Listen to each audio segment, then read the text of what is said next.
કહેલા છે કે ભાઈ વિડિયો બનાવી લાવજો અને વિડિયોમાં કહેશે કે ભાઈ આ તો ઢીલા ઢીલા હતા બધા, એટલે બધા હું જય જવાન બોલું, તમારે જય કિસાન બોલવાનું છે જોરથી.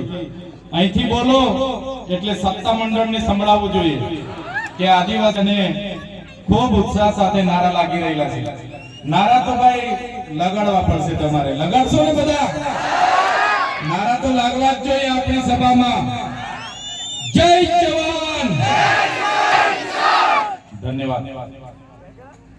આજની આ સભામાં મારી સાથે મંચસ્થ ઉપસ્થિત છોટાઉદેપુર લોકસભાના પ્રભારી એવા મુકેશભાઈ બારિયા, નર્મદા જિલ્લા આમ આદમી પાર્ટીના પ્રમુખ એવા નિરંજનભાઈ વસાવા, સાથે જનરલ સેક્રેટરી એવા વિક્રમભાઈ તડવી, સાથે ઉપપ્રમુખ આશીષભાઈ, ગિરિરાજભાઈ અને મંચસ્થ ઉપસ્થિત તમામ વડીલો, માતાઓ, બહેનો અને મારી સામે ઉપસ્થિત થયેલા હજારોની સંખ્યામાં મારા પિતા સમાન મારા વડીલો, સંતો, મહંતો, આગેવાનો, મારી માતા તુલ્ય મારી માતાઓ, મારા યુવાન સાથી મિત્રો, બધાને ચૈતર વસાવાના જોહાર કરું છું, સૌને મારા નમન કરું છું. હમણાં થોડા દિવસથી હું મીડિયામાં જોઉં છું, લોકસભાના સદનમાં જે મનરેગા હતી એ મનરેગા યોજનાનું નામ બદલી કાઢવામાં આવ્યું છે. જાણો છો ને બધા? આ ભાજપની સરકારે એમણે કરેલા કૌભાંડોને છુપાવવા માટે, એમના નેતાઓએ કરેલા ભ્રષ્ટાચારને છુપાવવા માટે મનરેગા યોજનાનું નામ બદલવા માટે એક બિલ મંજૂર કર્યું અને બિલ લોકસભાના સદનમાં પાસ કરવામાં આવ્યું છે. ત્યારે આ ભાજપની સરકારને અમે આ મંચ પરથી કહેવા માંગીએ છીએ, મનરેગાનું નામ બદલવાથી તમારા બધા કૌભાંડો અમે ભૂલવાના નથી, એ ભ્રષ્ટાચારીઓને અમે છોડવાના નથી. આ નામ બદલનારી આ સરકાર તમે જોઈ લો, મનરેગાનું નામ જી રામજી, ભગવાન રામના નામે નાખ્યું. જી રામજી, અમારા વડીલો, અમારા સંતો, અમારા મહંતોએ અમને કીધું રામજી તો આપણા હૈયે વસે છે, છતાં આ ભાજપની સરકાર ભગવાન રામને પણ એમના કૌભાંડો છુપાવવા માટે ઉપયોગ કરે છે. એ સરકારને જવાબ આપવાનો. હવે આપણે શું બોલવાનું? આપણે મનરેગાના કૌભાંડ, મનરેગાના ભ્રષ્ટાચાર આવું બોલતા હતા. હવે એવું ના બોલે, કેમ કે ભાજપ વાળાને શરમ આવે, એટલે હવે જી રામજી નામ રાખ્યું, એટલે હવે આપણાથી જી રામજીના કૌભાંડ એવું બોલાય? ના બોલાય. જી રામજીના કૌભાંડ આપણાથી બોલાય? ના બોલાય. જી રામજીના ભ્રષ્ટાચારીઓ આપણાથી બોલાય? ના બોલાય. એટલે આ નામ બદલવાની આ સરકારની જે આવડત છે, એ સરકારને ઘડીકમાં નામ બદલે, ઘડીકમાં મંત્રીમંડળ બદલે, પણ આ મંચ પરથી હું કહેવા માંગુ છું, વડીલો, મારી માતાઓ, મારા યુવાનો, જો તમારો સહકાર આ જ રીતે અમને મળતો રહ્યો તો 2027માં એની સરકાર અમે બદલી નાખીશું.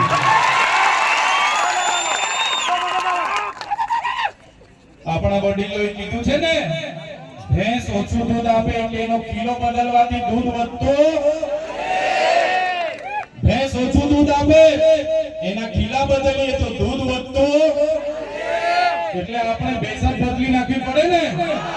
એટલે આ સરકારને પણ આપણે કહેવાનું છે, તમારા કૌભાંડો, તમારી નિષ્ફળતાઓ છુપાવવા માટે તમે મંત્રીમંડળ બદલો છો. એ મંત્રીમંડળ નવું આવ્યું, એમાં પણ કઈ હવા છે નથી, એટલે 2027માં અમે સરકાર બદલી કાઢવાના છે.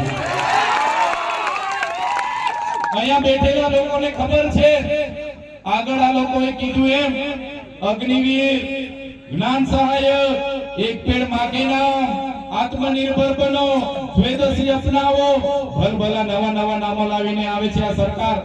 રથયાત્રાઓ કાઢે છે. ત્યારે આજે આપણા વિસ્તારની હાલતની વાત કરું તમને, અહીંયા બેઠેલા કેટલાય વડીલો એવા છે, એમની પોતાની જમીનો આ નર્મદા ડેમમાં ગઈ છે. અહીંયા બેઠેલા કેટલાય વડીલો એવા છે જેમની જમીનો આ કરજણ ડેમમાં ગઈ છે. અહીંયા બેઠેલા કેટલાય વડીલો એવા છે જેમની જમીનો આ નર્મદાની મુખ્ય કેનાલમાં ગઈ છે. અહીંયા બેઠેલા કેટલાય લોકો એવા છે જેમની જમીનો સ્ટેચ્યુ ઓફ યુનિટીમાં ગઈ છે. અહીંયા બેઠેલા કેટલાય વડીલો મારી સામે એવા છે કે જેમની જમીનો વિયર ડેમમાં ગઈ છે. ત્યારે આપણે કઈ બોલતા નથી. આપણા નેતાઓ જ્યારે બારોબાર આ લોકોને ઠરાવો આપી દેતા હોય છે, ત્યારે આ લોકો ફરી આપણી જમીનો નેશનલ હાઈવે 56 માં લેવા માટે આવવાના છે.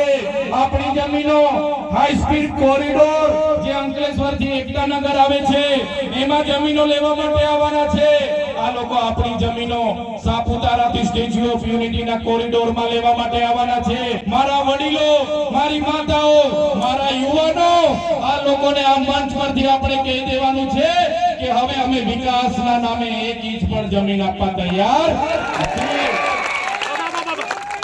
અમે આટલી મોટી જમીનો આપીએ, અમારા ગામો ઉઠી ગયા, અમારો પરિવાર વિખરાઈ ગયો, અમારો સમાજ, અમારી સંસ્કૃતિ, અમારી પ્રકૃતિથી અમે છિન્ન ભિન્ન થઈ ગયા. કોઈ સાવલી રહે છે, કોઈ ડભોઈ રહે છે, કોઈ સૌરાષ્ટ્રમાં ગયા, કોઈ કચ્છમાં ગયા, કોઈ દક્ષિણ ગુજરાતમાં છે. અને આજે નવી વસાહતોની હું વાત કરું, એમને નોકરી સામે નોકરી આપવાની વાત હતી. એને એક પરિવારમાંથી પણ આજે એક જણને નોકરી નથી મળી. એને જમીનો સામે જમીનો આપવાની વાત હતી. એમને પિયત જમીનો આપવામાં નથી આવી. એમને સિંચાઈનું પાણી મફત આપવાની વાત હતી. આ સરકારે સિંચાઈનું પાણી પણ નથી આપ્યું. એમને ખેતીવાડીની મફત વીજળી આપવાની વાત હતી. આ સરકારે એમને મફત વીજળી પણ નથી આપી. ત્યારે એ પવિત્ર ભૂમિ પરથી મારા ક્રાંતિકારી લોકોને કહેવા માંગુ છું, આ સરકાર એ ઉદ્યોગપતિઓની સરકાર છે. ત્યારે આવનારા દિવસોમાં સરકારને ઉકેલીને આપણે જીતી જવું પડશે.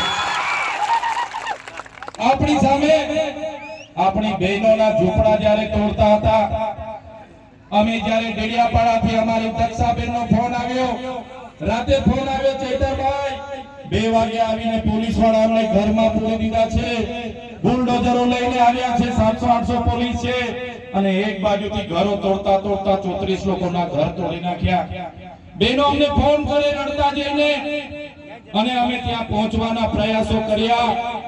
પોલીસ અધિકારીઓ અમને રસ્તે રોકી લીધા, કોર્ડન કર્યા, અમને લઈ જવાના પ્રયાસો થયા. ત્યારે એક કેવડિયાવાળી બહેનો બિચારાના ઘરો તોડી નાખ્યા. મારા સાથીઓ, જે લોકોએ ડેમમાં જમીનો આપી, જે લોકોએ વિયર ડેમમાં જમીનો આપી, જે લોકોને રોજગારીના નામે સ્ટેચ્યુ ઓફ યુનિટીમાં જમીનો આપી, આ લોકો સ્ટેચ્યુ ઓફ યુનિટીમાં રોજગારી આપીશું એમ કરીને જમીનો તો છીનવી લીધી, પણ રોજગારી ન મળીને આપણી બહેનો નાની દુકાનો ચલાવતી હતી. એ દુકાનો પર પણ બુલડોઝર ફેરવવામાં આવ્યો. ત્યારે આવનારી ચૂંટણીમાં આ લોકોને, એ બુલડોઝર ફેરવવાવાળા ભાજપના નેતાઓને ઈંટનો જવાબ પથ્થરથી આપણે આપી દેવાનો છે. શું વાંક હતો એ કેવડિયાની બહેનોનો? શું વાંક હતો એ ગરુડેશ્વરના લોકોનો? એમણે જમીનો આપી એ વાંક? એમણે નર્મદામાં જમીનો આપી એ આપણો ગુનો છે? આપણે વિયર ડેમમાં જમીનો આપી એ આપણો ગુનો છે? આપણે સ્ટેચ્યુ ઓફ યુનિટીમાં જમીનો આપી એ આપણો ગુનો છે? તો પછી કેમ આપણી બહેનોના ઘરો તોડવામાં આવ્યા? આજ કેવડિયાના ટ્રાઇબલ મ્યુઝિયમની વાત કરો. મારા આદિવાસી સમાજના 2 યુવાનો, ગબાડાનો યુવાન મારો જયેશભાઈ તડવી અને બીજો એક યુવાન રાતે જમ્યા પછી બેસવા ગયા. પોતાના ગામના ડુંગર પર બેઠા હતા. એમને શું ખબર હતી કે બહારના લોકો આવીને એમને પકડીને મારી નાખશે. એ બંને યુવાનો એકને એક દીકરા હતા, પોતાના પરિવારના કમાનાર વ્યક્તિ હતા. બહારના કોન્ટ્રાક્ટરના માણસોએ એમને માર્યા, એમને બાંધી મૂક્યા. એટલો માર માર્યો. મારા ભાઈઓના આખા શરીર કાળા થઈ ગયા. એમની સરકારનો એક પણ નેતા એ પરિવાર સાથે નહોતો, પોલીસ એ પરિવાર સાથે નહોતી. અમે અમારી પૂરી ટીમ સાથે દવાખાને ગયા અને મરનાર દીકરાઓને ન્યાય મળવી જોઈએ, FIR થવી જોઈએ એ વાત અમે કરી અને બાદમાં પોલીસ અને સરકાર સક્રિય અને એક્શનમાં આવી.